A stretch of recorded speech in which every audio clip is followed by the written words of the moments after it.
Hello everyone, কেমন আছো তোমরা? আশা করি সবাই ভালো আছো। তো অনেক দিন ধরেই তোমাদের কোনো ভিডিও দিতে পারিনি, তাই আজ হঠাৎ নিয়ে চলে আসলাম সম্পূর্ণ আলাদা রকম একটা ভিডিও।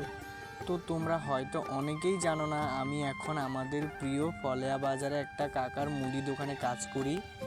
শুধু আমি একা না, এখানে ভিডিওতে তোমরা যে বন্ধুটাকে দেখতে পাচ্ছ সেও কিন্তু এই কাকার দোকানে কাজ করে।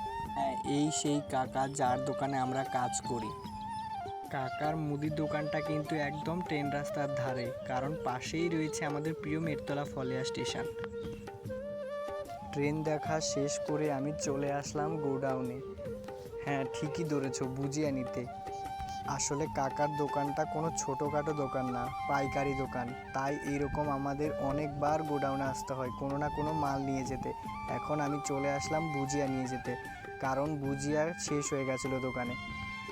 গোডাউনে আসলে শুধু একটা দুটো মাল না, দোকানে যেই মাল শেষ হয়ে গেছে সেটা নিয়ে যেতে হয়, কারণ তা না করলে তো আর দোকান চলবে না। এরপর আমি ভুজিয়ার বস্তাটাকে ভালো করে ভাঁজ করে নিয়ে আগের দিনের নিয়ে আসা ঘিয়ের ব্যাগটাকে ভালো করে সাজিয়ে রেখে দিলাম। এরপর আমি গোডাউনের সব কাজ শেষ করে ভুজিয়ার বস্তাটাকে সাইকেলে বেঁধে নিয়ে চলে গেলাম দোকানে।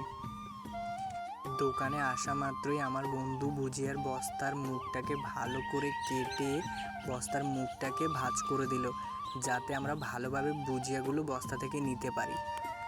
আমরা ভিডিও করছি দেখে কাকা সেই সুযোগ বুঝে তার দোকানের বিজ্ঞাপন দিয়ে দিল। আসলে কাকা এখানে বলছে যে তার একটা ডিম 4 টাকা 50 পয়সায় কেনা এবং 5 টাকা বিক্রি।